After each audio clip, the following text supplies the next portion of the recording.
નમસ્તે દર્શક મિત્રો. નામ તો લગભગ આપવા જેવું છે જ નહીં. ભાવનગરે લગભગ એમને બહુ અનહદ પ્રેમ આપ્યો છે. તો આપણી સાથે ચેતનભાઈ છે, તો આપણે એમની સાથે વાત કરીએ. શું નવું લઈને આવે છે, શેના માટે આવીએ એ જણાવે. નમસ્કાર. ભાવનગરના બધા જ દર્શકોને મારા પ્રણામ. અને નવું તો હવે ટ્રેલર આવી જ ગયું છે, એટલે લગભગ બધાએ જોઈ જ લીધું છે કે વિક્ટર 303 નામની ફિલ્મ લઈને અમે આવી રહ્યા છીએ. અને હીરો છે તમારા ભાવનગરનો જ જગજીતસિંહ વાઢેર. તો અમને તો બહુ મજા આવી છે, બાકી ભાવનગર જોઈને કહેશે. હમણાં ઘણા બધાએ પિક્ચરો સારી એવી આપી છે. હા, કસુંબો હોય કે પછી હમણાં આપણે આ જંગલ, સાસણ, સાસણ. હા. પણ તો વિક્ટરમાં એવું શું છે કે તમે એના માટે હા પાડી કે એના ઉપર તમે કામ કરો છો? જેમ કે મેં હમણાં વાત કરી, અભિનયભાઈ હોય, તમે છો અને જગજીત છે, એટલે બહુ ધમાકો તો હશે જ. પણ મારે દર્શકોને જણાવવું, તમે જણાવો કે શું છે એવું એમ. હું કહું કેમ મને આ સ્ટોરી અપીલ કરી હતી, કેમ કે આ પ્રકારનો રિવેન્જ ડ્રામા બહુ સમયથી હિન્દી ફિલ્મોમાં બી આવ્યો નથી. અને એ આપણે ગુજરાતી ફિલ્મમાં બનાવવાનો વિચાર લઈને વિશાલ અને સ્વપ્નિલ આવ્યા હતા. અને ખૂબ જ જેને કહેવાય ને કે, અને તમે ટ્રેલર જોયું જ છે બધાએ, કે એમના વિઝ્યુલાઇઝેશન કેવા પ્રકારના હોય છે. અને એ આગળ સમંદરમાં બી એમના વિઝ્યુલાઇઝેશન તો આપણને બધાને બહુ ગમ્યા જ હતા એમ.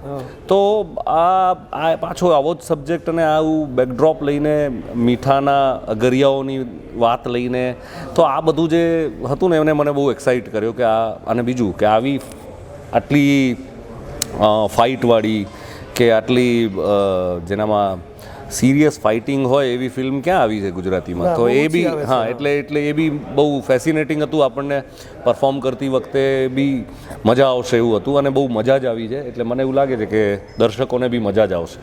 વિશાલભાઈ સાથે આપે સમંદર પર ગણે, એમને હું નામ કરવાનું ભૂલી ગયો હતો. હા, નામ લેવાનું, પણ સમંદરમાં પણ આપે લગભગ સિક્કા પાડી દીધા હતા. જો કે તમે આવો એટલે ધમાલ જ લઈને આવો છો, ભલે જેટલી વાર આવો એટલી વાર. Thank you. તો વિશાલભાઈની સાથે કામ કરવાનો તમારો અનુભવ કેવો છે? ભાઈ બહુ મજા આવે છે એની સાથે કામ કરવાની. એક ગુજરાતી ફિલ્મ ઇન્ડસ્ટ્રીમાં અલગ સૂર લઈને, અલગ ભાષા લઈને આવ્યો છે, અને હંમેશા એની સાથે કામ કરવું મને બહુ ગમે જ છે. હા, ને લગભગ એના બધા પ્રોજેક્ટ બધા જમીનથી જોડાયેલા. હા, એકદમ. એટલે આમાં શું છે કે અર્બન ફિલ્મોનો જે દોર શરૂ થયો છે, એમાં મુંબઈના, અમદાવાદના, વડોદરાના કે સુરતના જે બી મેકર્સ છે, એ બધા એમના બેકડ્રોપની વાત કરે છે. એવી રીતે વિશાલ એ કાઠિયાવાડનો જે બેકડ્રોપ એ બોલી લઈને આવ્યો છે, એ બહુ યુનિક છે, અને એ મને બહુ ગમે છે. જેમ આપણે રેસ્ટોરન્ટમાં જમવા જઈએ અને ગુજરાતી થાળી આવે, આપણને એવી આ કાઠિયાવાડી થાળી પીરસે છે વિશાલભાઈ. હા, એવું છે. અને એમાં તમારો અભિનયભાઈનો ને તડકા હોય છે તમારા. ના, અમને બી બહુ મજા આવી છે કામ કરવાની. અને ચેલેન્જિંગ કેરેક્ટર્સ આવતા હોય તો કલાકારો હંમેશા ખુશ જ થઈ જતા હોય છે. એવી રીતે મને પણ બહુ આનંદ આવે. તમારા માટે એવું ચેલેન્જિંગ આમાં શું હતું? આમાં કેમ કે આપણે ફાઇટ બહુ કરતા નથી ને ફિલ્મોમાં હજી સુધી, એટલે કેબલ ફાઇટ ને આ બધું જે કરવાનું આવે એ બહુ ચેલેન્જિંગ હતું. એ મને વધારે લાગે છે. ને બીજું કે વરસાદ ને તડકામાં, આ મીઠાના અગરોમાં આખા દિવસ શૂટ કરવું, એ બધું ચેલેન્જિંગ હતું. પણ એ બધું પાર્ટ ઓફ પ્રોસેસ છે ને મને બહુ મજા જ આવે. પણ એની એક્ટરોને એક મજા હોય છે. હા, ગમે છે, બહુ ગમે છે. કોઈ બેઝિક કોઈ એક સિટીમાં શૂટ થતું હોય એના કરતાં જે એના કરતાં અલગ જગ્યાએ એ માણવું, એ એક અલગ પાર્ટ ઓફ પ્રોસેસ જ છે ને બહુ આનંદદાયક જ હોય છે. તમારી હારે તો 2 કલાક વાત કરીએ તોય ઘટે. મને પર્સનલી ગમે છે. પણ એવું તો શું છે કે દર્શકોને વિક્ટર જોવા જવું પડે? તમે એવું શું કહેશો? એવું હું તો એમ કહું છું કે જે કેવું છે ટ્રેલરમાં કીધું છે, અને ટ્રેલર જ હમણાં જે પ્રતિસાદ મળી રહ્યો છે, તો મને એવું લાગી રહ્યું છે કે દર્શકોને ગમે એવું.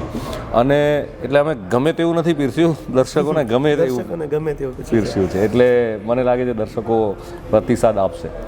તમે હું પર્સનલી મને ખબર છે, આપણે બહુ લાંબા ટાઈમથી મિત્ર છીએ, એટલે બહુ કેવું નથી. પણ તમે ઘણીવાર સિનેમાઓમાં સરપ્રાઇઝ વિઝિટો ને એવું કરતા હો છો. ભાવનગરને તમે ઘણો બધો અનંત પ્રેમ આપ્યો છે. મને ખ્યાલ છે રેવામાં તમે ઓચિંતાને આવીને બેસી જાઓ છો, દર્શકને પૂરું થાય ત્યારે ખબર પડે છે. શું ભાવનગરમાં તમે આવશો એવી રીતે? ના 100% આવીશ જ, કેમ કે ભાવનગરનો પ્રતિસાદ હંમેશા જોરદાર જ રહ્યો છે પિક્ચરોને લઈને. અને એમાંય હવે તો આ જગજીતસિંહ જે પિક્ચરમાં જે ભાવનગરનો દીકરો છે, તો ભાવનગર આને બહુ વધાવશે એવું મને લાગી રહ્યું છે ને અમારે અહીંયા આવવું જ પડશે, એટલે એવું મને ફીલ થઈ રહ્યું છે કે આવવું જ પડશે. અમે પણ આશા રાખીએ કે તમે ભાવનગર આવો અને અમારા દર્શકોને સરપ્રાઈઝ આપો ને અમારા ભાવનગરના દર્શકોનો તમને પ્રેમ મળતો રહે. Thank you very much.